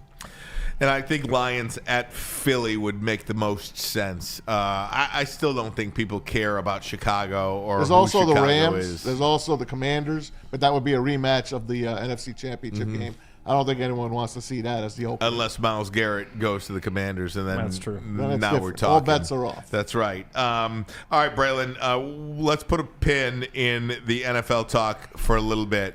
Let's get to something that happened today in the world of college football. Braylon, I know you have some strong thoughts that Matt Patricia was hired as the defensive coordinator for the Ohio State Buckeyes. Matt Patricia going back to college. I'll try to keep it serious. I was very funny online, although I do think it's a funny situation. I'll be professional in this manner. I just don't understand how you as Ryan Day hire Matt Patricia. I get it. The defensive cachet, or if he coached in Super Bowl, he's the defensive coordinator for Super Bowl winning teams, yada, yada, yada. What has Matt Patricia been in the last 5 years? Like, he has been a guy that has messed cultures up, messed locker rooms up, and even good players. Like, I just think back to the conversation that Darius Slay had about Matt Patricia. Like, Darius Slay is the type of player that you want as a head coach. He comes to work on time. He busts his ass. He's a damn good player. I mean, he's doing pretty good in Philadelphia. So to be that way with Darius Slay, he's really not necessarily a good defensive coordinator over the last couple of years. You saw what the Eagles did to him in the Super Bowl. You saw what he was with the Lions. I just wonder, why would you bring Matt Patricia into the locker room? Because the connectability, now these kids making all this money, you can't have a hard ass like Matt Patricia come in that locker room and, acting like this is Foxborough, acting like this is the Patriots. It won't be successful. I guarantee you, by April, you will see a bunch of the defensive players enter the transfer portals. Cats on that team, kids, they're not going for the way and the coach that what he is. I just don't understand what you're doing in this move. And this isn't because I went to Michigan, or as you guys refer to, a school up north. I just don't understand what you're doing bringing him into the college landscape. Last time he was there was as a graduate assistant in Syracuse in 2001. He's 25 years removed from the college landscape, and it is very different, very different. I just wouldn't bring him in for the kids on defense. It's that locker room. Hey, if Bill Belichick didn't bring him to North Carolina, I don't get this move. The only thing I can say is this. They're the national champs, so they got some house money to play with. True. Really, they don't have anything to lose. But he didn't even get a defense, when his time was up with Detroit, he didn't get offered a defensive coordinator position anywhere. No. Bill Belichick brought him back as an offensive line coach and offensive, and then it turned into the offensive play caller that particular season. The Eagles brought him in as a defensive consultant 2 years ago. Secondary guy when they lost in the first round of the playoffs. He hasn't had any defensive success in a very long time. Forget the other things. Where's the defensive success? Where's your cachet? I understand Ohio State's giving up a ton of points on defense, but is this the guy that can correct that? Well, if you think about it, and I think this is a great day for the Michigan Wolverines, to be honest with you. I do. I think this is a great day for the Michigan Wolverines. But let me play the other side of this coin for just momentarily. Of all the because I'm trying to think of all the coaches out there, and I don't have a running tally in my head, but you're Ohio State, you just won the national championship. Coaches would stab each other in the back, try to crawl over the next guy to get that job. Is Matt Patricia the best man for the job? I would say emphatically that answer is no. Yeah.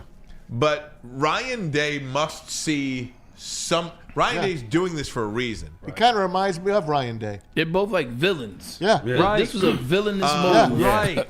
They look the same.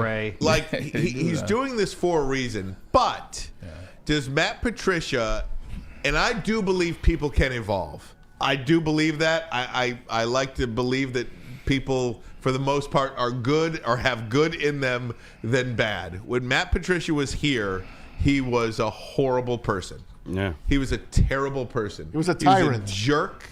The way he spoke to people, not just players, but everybody in the organization, was horrible, was bad. You get your comeuppance a little bit. You get humbled a little bit, and perhaps it could lead to change. Could that change have happened for Matt Patricia, yes, potentially. So is he going to be the same coach at Ohio State that he was here in Detroit? I could almost assure you that answer is no. He will not be. And then you look at a guy like Chip Kelly. Chip Kelly was left for dead when he was let go by the Eagles. He's failed everywhere. Right. He left UCLA. Until he got a shot with Ohio State. What happened when he got that one shot with Ohio State? Made the most of it. They won the national championship with Will Howard at quarterback. Yeah. Nobody ever heard of him before this year. And he's going back to the NFL as the highest paid coordinator in the game. So it does feel like, because of college football now, I think being such a secondary spot where if you have the ability to coach in the NFL, you have left the college game and are coaching in the NFL. I think college is now the spot where you're seeing these guys like Chip Kelly come back, like Matt Patricia come back, reclaim, like be there a reclamation project Reborn. for them, do their job, and then move back to the NFL if there's a spot for them. So, Wink Martindale almost went back to the NFL. Yep. There was no job for Wink Martindale once he left the Giants. There was no job. What did he do? Came back to college. What did he do this offseason? He interviewed for just about every defensive coordinator job that the NFL had to offer. Remember Bill O'Brien, too. There you go. I like the comparison to Chip Kelly, but the one thing Chip never lacked, Chip knew how to call plays. Everywhere Chip has gone, he's still known how to call plays. He's one of the best offensive coordinators in college, probably ever, realistically. I think Matt Patricia, as a defensive coordinator, Ryan, the last fight is struggling. Like, defense is supposed to be what he's good at. All right, cool. You failed as a Lions a head coach. Fine. Not everybody's meant to be a head coach. I mean, it had to be that bad, but you're a defensive guy. You're a defensive coordinator. He's failed as a defensive coordinator and defensive personnel for the last 5 years. That's where I would be very leery if I was Ryan Day. If I was boosters at Ohio State, like, Chip Kelly, I can sell. Like, because even though UCLA wasn't doing anything, the offenses are still good. Oregon's offenses are still good. Chip Kelly got rid of everybody in Philly, but the offenses were decent. But think about it. Matt Patricia has to be one of the most hated people from Michigan fans. So it could be emotional. They're like, hey, they already hate you. Come on, Ohio Not State. a bad thought. Make them hate you even Play more. into the villain. Not a bad thought. Yeah. And don't forget, the number one thing, they won the championship. Yeah. They've got a lot of leeway. A lot. But again, if they lose to Michigan next year, how many people are going to remember that they won the national championship Just at like Ohio they State forgot. last year, right? I was arguing with somebody a second ago. Let's see, Like, man. you hating. We won the national championship. I'm like, bro, I'm not hating. I just think it's a bad hire. Like, we won last year. Who cares? Right. Like, still 4 in a row. I'm happy he's there. No doubt. Yeah, leave it at that. I think this is a great day for the Michigan Wolverines. Bring them all. That's right. Guys, Bring Urban back. We'll go around the NFL. No, we'll don't do do that next. But first, a message from Dr. Jeff Pierce. Yep, we'll see Dr. Pierce tomorrow. Don't forget our injury expert. Well, it's right. We're going to move him to Friday this week because he's in Florida. Dr. Jeff Pierce of Michigan Sports and Spine joins Big D Energy on Tuesday, joins us on Thursday. We'll have him Friday. This week, trust a guy, D-Mac and Braylon Trust. He will keep you in the game performing at your best. For more information, visit MichiganSportsAndSpine.com or call them 248-426-9944. No one gives away more cash and prizes than Woodward Sports. You don't believe us? Here's our latest $10,000 winner. You guys posted, hey, if you guess all this stuff right, we'll give it's $10,000. I'm like, okay, well, why the hell not? And the winning doesn't stop there. How about our Outkick Your Coverage winner? I think you won. This guy's got a hot girl. Bigger prizes, bigger giveaways, cash, merch, tickets, and more. All from the biggest sports network in Detroit. No one does it bigger and better than Woodward Sports. Make sure you're following, liking, subscribing on Instagram, Facebook, X, and YouTube for your chances to share in the winning. From Detroit's #1 sports network, Woodward Sports.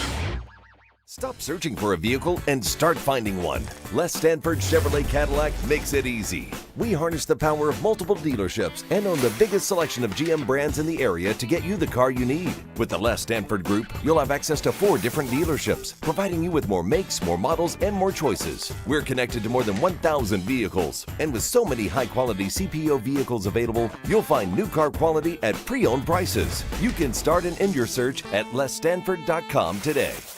A network for the city, by the city. Woodward Sports is Detroit Sports. How do people feel about getting a Planet Fitness membership for $15 a month? How do they like working out in a clean and spacious gym that's filled with equipment for every workout? And how about free fitness training in the judgment-free zone that leaves them feeling energized all day long? Join Planet Fitness today with the free PF app, online or in club, and start getting that big fitness energy for $15 a month. The most talked about Detroit media by other Detroit media, and we love it. It's the Woodward Sports Network. Walk into any Lady Jane's Haircuts for Men today. Open 7 days a week. Sit back, relax, and enjoy precision haircut, scalp massage, hot leather neck shave, and hot towel treatment from one of our talented stylists. Step up your game this season and take advantage of our $20 haircut special. Scan the QR code and get your coupon today. Lady Jane's Haircuts for Men, the ultimate haircut experience. Open 7 days a week. Walk-ins always welcome. Lady Jane's Haircuts for Men. It's wicked awesome. WoodwardSports.com and click on Shop. Get the latest in Detroit sports apparel and exclusive Woodward Sports gear. WoodwardSports.com can get the whole team outfitted. Love the Pistons, Red Wings, and Tigers? We got something for you, too. Shop online at WoodwardSports.com. All right, you need some new merch for the new seasons. Lions is out of here. We're getting into Tigers. Red Wings going. Make sure you go to shop.woodwardsports.com. Get your new merch now. You're not about to go out to the stores. The storm is coming, so you just got to get on the website, shop.woodwardsports.com. Hats, hoodies, apparel, anything you need, they got it there, shop.woodwardsports.com. Go get your new merch now. It's so funny. We were just talking about, I asked Anson, or I asked Braylon what time you guys got done with the show yesterday. It was like 4 o'clock. I was like, 4 o'clock. People write in the chat, too. You guys are still on? Ermanni would have been gone 10 minutes ago. Listen. Hey, man, that traffic. So listen. Especially on a day like today. So the 3:55 time that I have arbitrarily ushered in. We should change the graphic. The 3:55. The 3:55 time that I've arbitrarily, 1:59, unilaterally, with no conversation. Right. You know why Maz gets mad? Because Maz don't really jump in until 45. 3:45, Maz is loud. He's like, we talking Tigers? We talking Wings? We talking Pistons? Maz gets mad because he's the one that gets yelled at. I'm the one that gets it. What are you doing? What's your show doing? What you guys? What are you see guys you walking doing? out. They're like, first thing they're asking is, "Hey, Maz, what happened? Did you guys get knocked off the air or something?" So listen. I don't know how to describe it. It's indescribable. But the traffic. Oh God! You're like an old man on Woodward. If you don't. If I don't get out of here, it's costing me another 15 to 20 minutes in the car, which is frustrating. Just to walk in the door and have to deal with 2 kids. And listen, I'm not like tooting my own horn. I'm not like complaining at all. But my day starts at 4:30 a.m. Yeah. If I can shorten it by 20 freaking minutes, it's everything to get home. That is everything to me. By only taking 5. By only taking 5. 5 for 20, I take 5 for 20. And now this drive home, what is it going to start March 1st? The 696? That's right. This is gonna, I'm not excited. I mean, this is going to be They're shutting down disaster. 696 eastbound between I wish it was Lasser, coming Telegraph. No, eastbound. I know. I wish it was westbound, though. Well, Telegraph But to all the eastbound. way to 75. So I don't even know how to get home from here. That's now. how I felt. 96 going to East Lansing was closed forever when they were fixing the freeway. Yeah. So that's my route home. And 8 Mile was closed too. God. So I had to take back roads. Listen, my wife told me 12 mile Yep. to like 75 Yep. and then get back on That's correct. 696. That's 12 correct. miles. 12 mile to go 12 mile across. to 75. 100%. Then you get on 75 Okay. and you hop right back on Right. 696. Now listen, Correct. I totally am okay with all of you guys clowning me in the chat. Because I would clown myself in the chat. Matt Kruger, poor city folk. ARF, boo-hoo, LOL. You must be from Detroit. Matt Kruger, grow up, Ryan. Grow you big up, baby. Ryan, you big baby. With a bottle, baby bottle. Rich Baldwin, poor Ryan. No, I get it. You can clown me. I worked 5:30 to 4 for 20 years. Boo-hoo, Philly. Philly, I'm with you. I'm just being honest with you. I believe in transparency. I believe in letting you all know. I agree. Why I do what I do. And if you want to call me a big baby, I'm going to own that. Yes. Not just walk out now. That's how you Best exit ever. I don't care. Listen, I went to Kroger this morning. My wife wanted me to get stuff for tacos. She wanted you to get the bread and milk. No. She got just get stuff for tacos. Eggs are But you know what? Everyone else there was for bread and milk. There wasn't a parking spot at Kroger. Usually I'll go during the morning, and I'm like 5 cars are in the lot. I'm like, what the hell? And then I talked to Pete yesterday. He was like, I don't know if I'm going to, get out of my house. I got to go by. He's talking like he's 90. It's slow. He's like, oh my God, getting home today. Oh, what are we going to do tomorrow? I'm like, drive to work. Take your time. Right. It's not like you got to work at 6 a.m. or Yes. 5 a.m. You got to be here at 1 o'clock.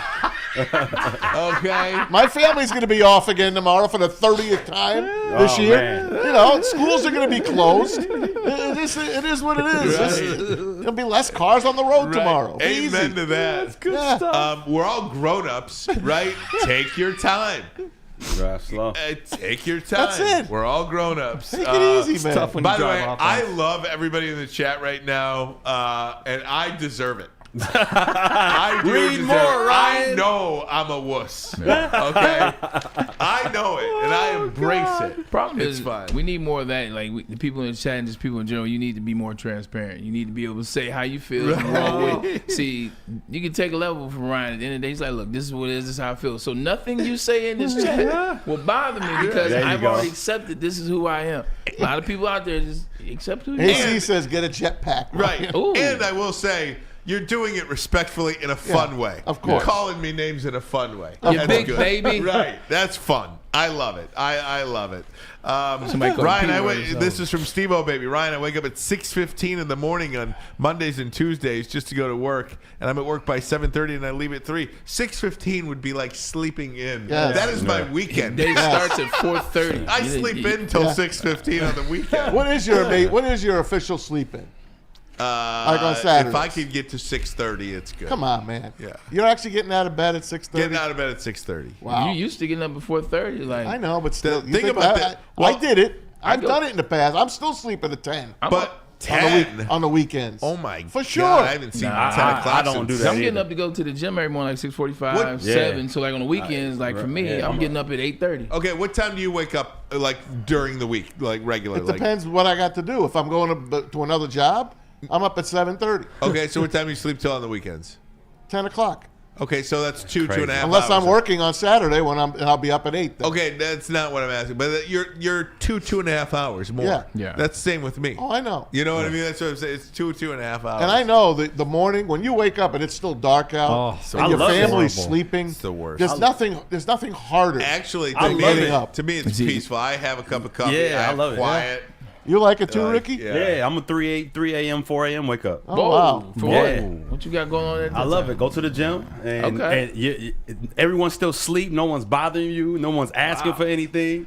So just quiet. I love it, man. Only thing about that time, like I feel like if something happened, nobody would know. I feel like everybody sleep. Sometimes Wake that's up. good. That's true. Vincent Yeah. Eve, sleeping till 10 a.m. is crazy. You guys don't want to know the single guy schedule. Let me tell you, the single guy schedule. Dude, you listen, don't know. you're up at noon. You're barely trying to get here at 1.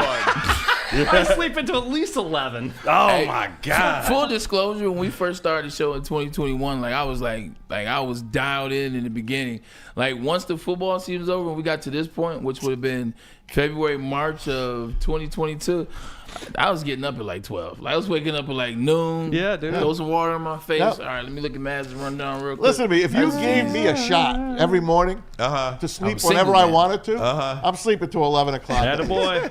10:30, 11. My man. I mean, if I'm up at 9, I'm like, I'm not getting out of days bed. have Why the hell should I get out of man. bed? Right. I'm going to roll around. I'm going to be comfortable. I'm getting another, oh, here's a cooler side of the bed. Wife's gone. I'd stay in bed all freaking day if I My had a head chance. starts going off, man. Like the anxiety in my head from things that I got to do with things that I'm just saying, if you gave me a choice, Okay. bed's my favorite place. Bed's the best. Bed is safe. Hey, Mads, let's go through some of these NFL stories. You shall got we? it. Hey, Nevada Sportsbook won a record $22.1 million on Super Bowl Sunday. That's a record. $22 million. I thought it would be way more than that. But that's the record? 22.1? I am shocked by that. You know, you could get rooms on the Strip for less than $100 Super Bowl week, which is unheard of. People were like, what is going on here? Honest to God? Yeah. Less than $100 Super Bowl week. To go to see the Super Bowl in Vegas? Yes. Wow. And people were like, how is this happening? And it is because there's gambling out all over. You Yes. do not have to go to. It's been watered down. No doubt. It's been watered down. No doubt But about it. 22.1 million shocked me.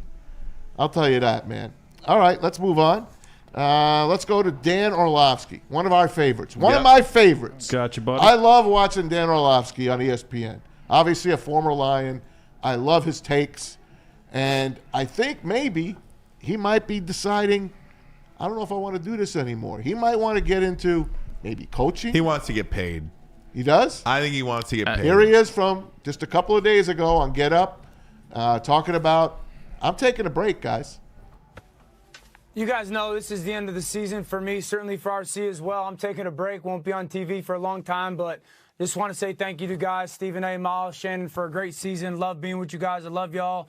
Never know what the future holds, but I'm taking a break, and sure RC is as well. So just want to say thank you. Appreciate you guys so much. Appreciate you. All right, we love you, Dan. y'all. What they talk about on Mars? I don't like the way that sounds.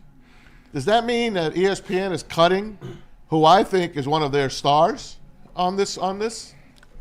Here you go. I'll tell you exactly what I think is happening. Number one, if you are going to pay Stephen A. Smith $120 million, which he deserves, by the way, and as far as that goes, I'm not saying anything about Stephen A. Smith. I think Cannot pay Dan. I think he absolutely deserves $120 million because that is the going rate for somebody that carries a network. And without Stephen A. Smith, I don't think I would ever turn on ESPN, not even one time.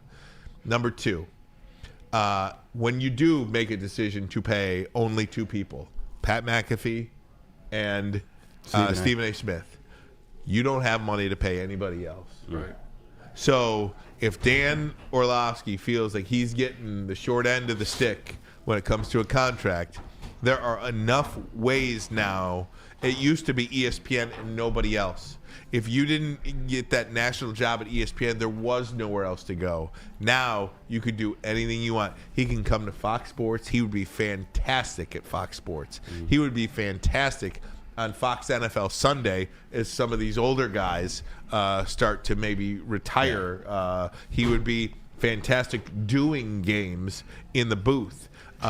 He would be fantastic coaching. I don't know if that's something he wants, but I do believe he wants to be paid what he believes he is worth. And I don't think he's getting that from ESPN. That's the number one reason for sure. That's the biggest reason, and that is the fact. That is why. Just to add to it, it doesn't make it any easier when Dan's on his network. How many people has ESPN placed on the shows that he works on that have absolutely no idea what they're talking about? A lot. And they place them in the same kind of space or the same type of situation as him. They don't put him higher or above these individuals. Like how many times, even from the big dogs, how many times you've seen Shannon and Stephen A. berate Dan on the show? Like, don't get me wrong, Dan says some dumb stuff on the show, but every day it's pause before I even say it. It's a tag team between Shannon and Stephen A. on Dan Orlovsky. Meanwhile, Dan's spitting knowledge. Dan's spitting facts. There's a reason for he backs up everything 100. He says. Even the Josh Allen, which I thought Dominic Foxworthy completely disrespected Dan Orlovsky the other day on the air. He's not even in his. I saw that. I have an issue with Dominic. I had an issue with him as a player. I thought it was a horrible look for him. He's not even in his locale. Dan explained his point. You may disagree with it, but to kind of embarrass your teammate, and that's your teammate. You know, the one thing I always, Braylon and I and whoever I'm working with on TV, respect. You can disagree with somebody, but if it's already such a charged topic, don't throw gas on the fire and try to bury your teammate. You respect, you lead by example. You change the conversation by example. You understand, that's a great, I disagree with it. I respectfully disagree. I respectfully disagree. Or you don't even have to say, just, you know what, I have a different point of view.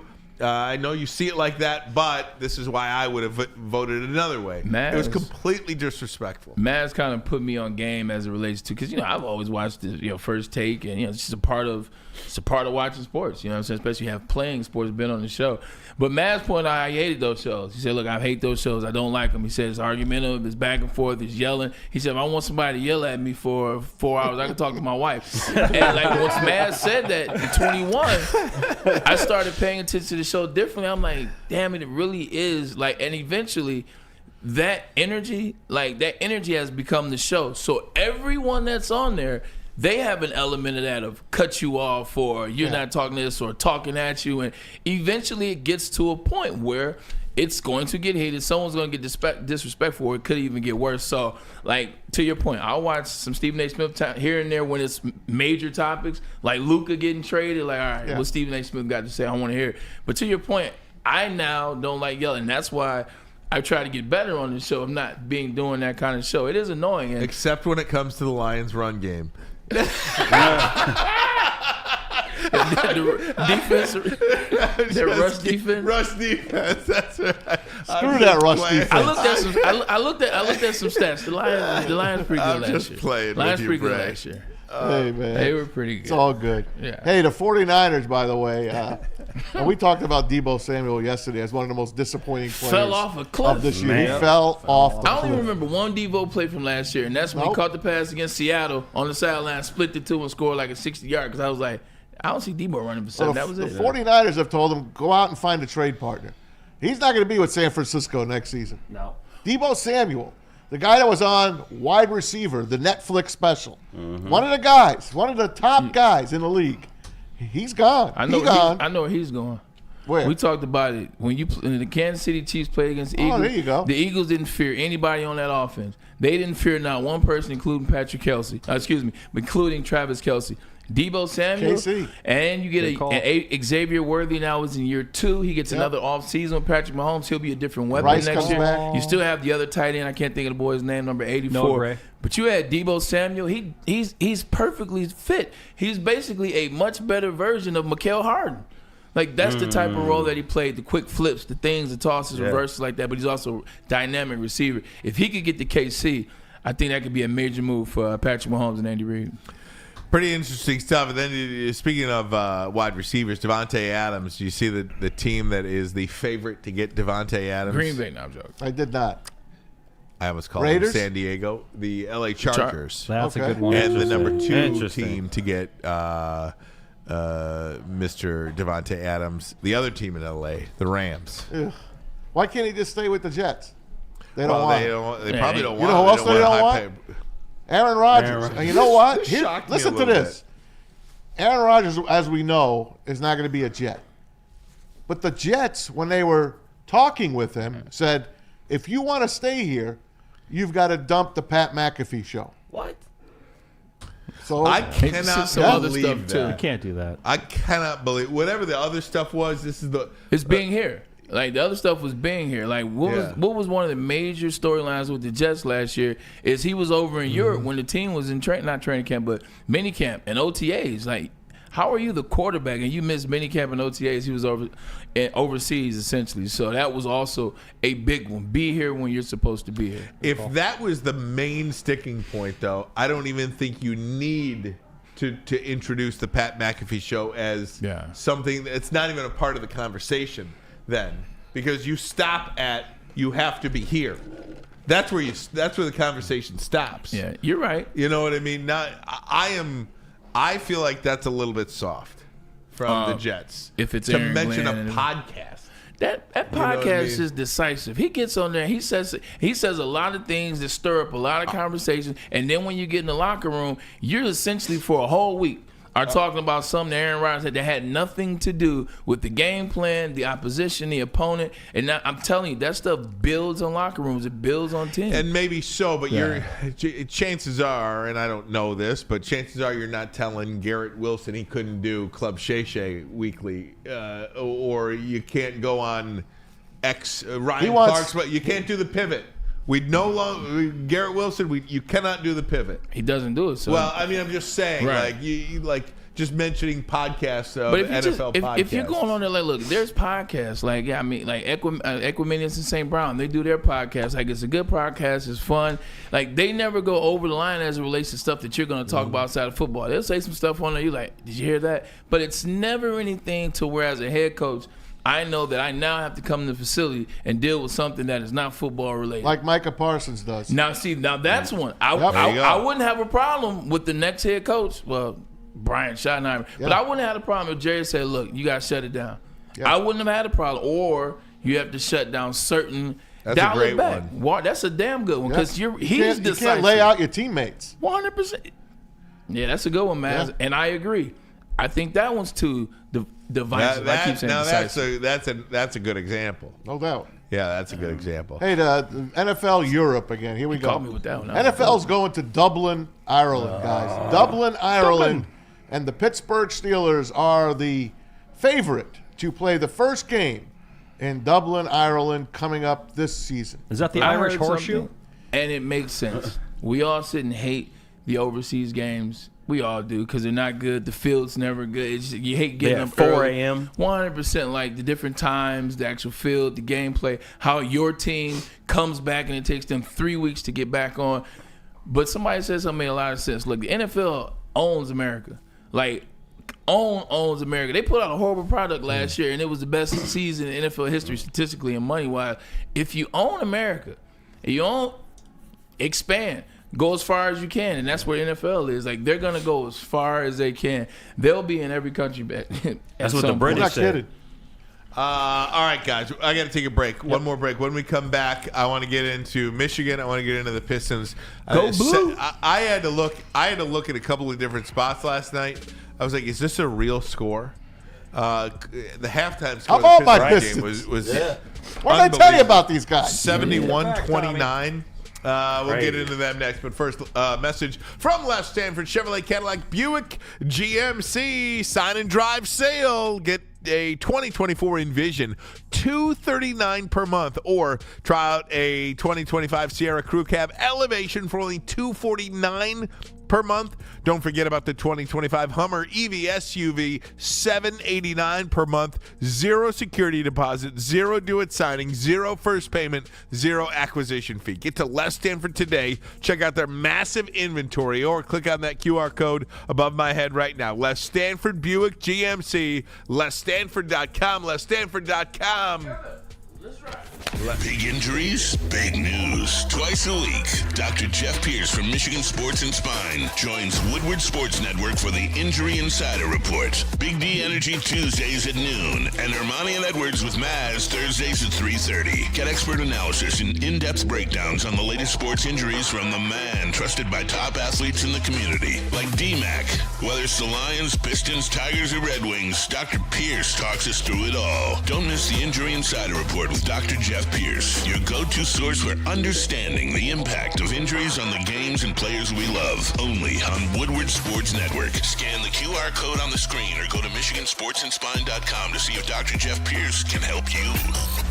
Walk into any Lady Jane's Haircuts for Men today. Open 7 days a week. Sit back, relax, and enjoy precision haircut, scalp massage, hot leather neck shave, and hot towel treatment from one of our talented stylists. Step up your game this season and take advantage of our $20 haircut special. Scan the QR code and get your coupon today. Lady Jane's Haircuts for Men, the ultimate haircut experience. Open 7 days a week. Walk-ins always welcome. Lady Jane's Haircuts for Men. It's wicked awesome. A network for the city, by the city. Woodward Sports is Detroit Sports. How do people feel about getting a Planet Fitness membership for $15 a month? How do they like working out in a clean and spacious gym that's filled with equipment for every workout? And how about free fitness training in the judgment-free zone that leaves them feeling energized all day long? Join Planet Fitness today with the free PF app, online or in club, and start getting that big fitness energy for $15 a month. The most talked about Detroit media by other Detroit media, and we love it. It's the Woodward Sports Network. Stop searching for a vehicle and start finding one. Les Stanford Chevrolet Cadillac makes it easy. We harness the power of multiple dealerships and own the biggest selection of GM brands in the area to get you the car you need. With the Les Stanford Group, you'll have access to 4 different dealerships, providing you with more makes, more models, and more choices. We're connected to more than 1,000 vehicles. And with so many high-quality CPO vehicles available, you'll find new car quality at pre-owned prices. You can start and end your search at lesstanford.com today. A ton of fun, a ton of sports, and a ton of man meat. Welcome to the Woodward Heavyweights, live daily 5 to 7 p.m. on Woodward Sports. Last game tonight before the Detroit Pistons take a break for All-Star break. You know what you should do? You should tune in, watch the game, and get yourself some Soroki's, man, and get some of those signature wings for a limited time only. Lemon pepper buffalo, oh my God, it's good to go. Get those wings before they're no longer there. Now, they do always have the crispy chicken, and the chicken is always hidden. So pull up on that, as well as the pizza, the honey biscuits. You can't go wrong at anything at Soroki's. They also have fresh salads, fresh sides, fresh fountain sodas. This is the real fans' favorite for a reason. Just looking at the Pistons, 2 heartbreakers back-to-back, Cleveland and Atlanta. Yeah. Buzzer beaters. Like, unbelievable. Yep. Outside, if those, I mean, I guess, you know, if my aunt had, you know what, she'd be my uncle. But they have 5 in a row. They'd be 31-25. They would have won 7 games in a row. I mean, they were playing incredible basketball. Won last night by 40, 132-92. The score at halftime was 71-29. Crazy. That's the largest I've never halftime. seen anything like that. That's the largest in Piston history. The largest lead in Piston history at a half. And that was probably the first game I watched. Maz talked me into it. You've been hyping them up. It's probably the first game I watched in, I don't know, 3 seasons fully. They look good, huh? Crazy. Malik Threesley. Yes, congrats. Finally earned that nickname for good as Pistons. He breaks Sadiq Bey. I'm trying to figure out who had the record before, and we threw out a bunch of names. Can't believe Sadiq Bey. It wasn't Sadiq Bey, but he beat Sadiq Bey. Shout out to you, Malik Beasley. He really wants to be with this team, too. He really likes the city. It's a lot of great energy, man.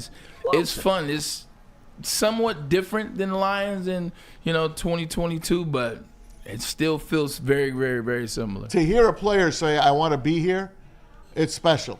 I love hearing that. That's when it starts. Yep, I love hearing that. That's why I told you I love this group. And guess what? When that Jaden Ivey comes back, and it's probably not going to be this year, I know he's in a walking boot. I think you just keep him off, and we'll see. Maybe in the playoffs. But they're even going to get better. And who knows what the offseason holds for Trajan Langdon and the guys. No doubt. But this team is I mean, I think you start moving the expectation needle a little bit too, and I'm not saying they're going to go ahead and win the NBA title, but I think you do say, can they beat the Knicks? They can compete in a 7-game series. Anson thinks they could beat the Knicks. Absolutely. Anthony thinks they could beat the Knicks. I think they could beat the Knicks. That's what it would be right now, 6 versus 3. Yeah. But you know what? They played the Bulls again tonight, which I think it's happened one other time this year, in Chicago again. And they're favored by 6.5. How do you come back after beating the daylights out of a team and play them the next night? I don't know. It's be interesting tonight. It will be. Yeah, usually basketball teams, they tap out early. You saw Mahomes and Kelsey tap out in that second quarter. Like, basketball teams do that all season. Like, when the game starts. Nah, it's going to be one of those nights. Coach stop playing players. You start sitting on the bench. The energy is not there. Yep. So they lost by 40, but realistically, they didn't lose by 40. 20. And they just, I'll give it a solid 18. Tonight, they'll be mad they lost by 40. Yeah. They'll be back at home. The energy will be there, and they're going to play a lot better. So that's kind of why they fluctuate like that. So yeah, no doubt. Did you just say Anthony? Pardon? You still had some of that Mike Tyson left over from yesterday. Why? What did I say? You said Anthony? Or you talking about trying to say Anson? Anson. You said Anthony? Did I? said Anthem. Oh, you're like Mike Tyson. Anthony. You're so stupid. He was imitating Mike Tyson yesterday. Yesterday was the anniversary of the 49-1 Buster Douglas, and he was imitating Tyson. I think it's still stuck. Anthony. All right. Michigan looked great yesterday. They did, They're leading in the Big Ten, guys. They're undefeated at home, and they knocked off a team that beat them by 27 a couple of weeks ago. Boy. Purdue, 75-73. By the way, Michigan favored by 2.5 in that game.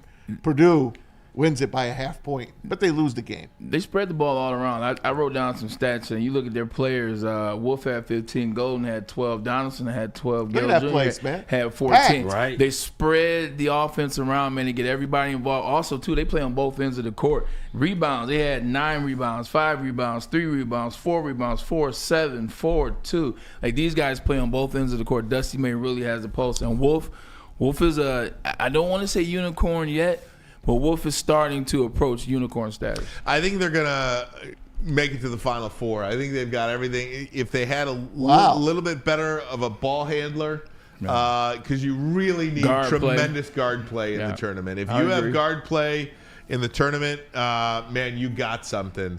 So that is an area that I think they lack a little bit.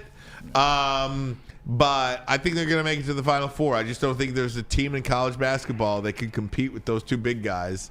I mean, they stretch out down low on the block. Dusty May, baby. Let's go. He built this team. And then last night, on a chance to give Tom Izzo Big Ten win number 354 to put him on top over Bobby Knight, they laid an egg. They looked horrible against Indiana. It was an 11-point dog in this game. And they basically let it start to finish. MSU had no energy last night. That's going to be Tom Izzo is going to put these kids through his paces next time. It seems like the opposite is happening for Tom Izzo. He usually starts bad, and then he picks up the pace. It feels like he kind of started out the gates hot, but he's been in a slump, man. Hit 3 on the West Coast, lost 2 back here. Yep, 2 on the West Coast, and now here now. It's a big upset to Indiana. Indiana had no business winning that game at the Breslin last night. By the way, a couple of chats. AC wanted to know, Ryan, you out of here yet? No, and, 4 minutes. And who else? Oh, and Rich Baldwin said, Bray, you closing the show out. Let's go. I'm a man of the people, but 355. It's so funny. Hey, Maz, you've been talking about Alex Bregman all day. I have. Tigers reported to Lakeland. We got this crap out here. Tigers are in Lakeland. A.J. Hinch spoke, and he said basically the whole team is here already. Spring training is basically underway already. They are ready to go. Alex Bregman, Buster Olney, put it out yesterday that this deal will get done, whether it's going to be the Cubs, the Red Sox, or the Tigers. Listen to me. Screw Alex Bregman. I agree. We don't want him. We don't want him. I'll tell you why. They're going to trade for Nolan Arenado from St. Louis. Yep. Almost identical numbers. And you're going to trade for him, and you finish out his contract. Yep. There's your guy at third base. That's true. Then you break in your rookies. Alex Bregman in a 6-year deal. Take a walk. Scott Harris the other day says, we want guys that want to be here. He don't want to be here. Otherwise, he would have signed already. You don't want this guy. I'm not giving him 6 years. If he wants 4 years, I'll give him 4 years. That's it. Otherwise, I'm trading for Nolan Arenado. That's what I'm doing. Can I make a suggestion? Please do. Don't let your pride get in the way of making this move or being happy that player is here. Alex Bregman would make this. Alex Bregman. He don't hit home runs, listen man. to me. Just want to let you know. In this park, he might hit 50 doubles. He gap to gap. In this park, he might hit 50 doubles. Alex Bregman is Myles Garrett. Alex Bregman to the Tigers is Myles Garrett to the Lions. I truly believe that. He makes everybody better. He's going to make 4 or 5 different spots in the lineup better. He's going to make 4 or 5 different positions on the field better. He will do that for you. Don't let the fact that he hasn't signed yet allow your pride to get into the way that he doesn't want to be here. Do you realize what his OPS is in April? I don't care. In April, give me the batting when you need him average. the most, he's like a 400 OPS. He's horrible. He's going to come here to an outdoor stadium, play in the cold, and then he gets heated up as the year goes on. How many RBIs does he have? How many? I don't know, 80? Right, that's all I care about. 80? Is I average home runs and RBIs. I'm an old school guy. 20 or under for home runs for him. Fine. 20. In this park, what if he I'll gives take Nolan what if Arenado, he who's gives- a fantastic third baseman. What if he gives you 50 doubles? I'm just telling you. Okay. Their numbers are almost identical. Identical. I'm Okay. telling you, Scott Harris he's cooking up something. We're gonna have a third baseman, and it ain't gonna be Bregman. Yep. All right. Well, very good. By the way, NHL tonight. Okay. It's going to be fun. The Four Nations tournament starts tonight in Montreal, right. Canada, U.S., Montreal. Sweden, and Finland. Tonight, Canada versus Sweden. I think it's TNT tonight. That's going to be fun. USA and Raymond. Canada on Saturday night. Cannot wait for that game. It's like Olympic hockey. I love it. So is the USA and Canada Saturday night and the NBA All-Star game Saturday night as Yeah. well? That's right. I'm watching NHL.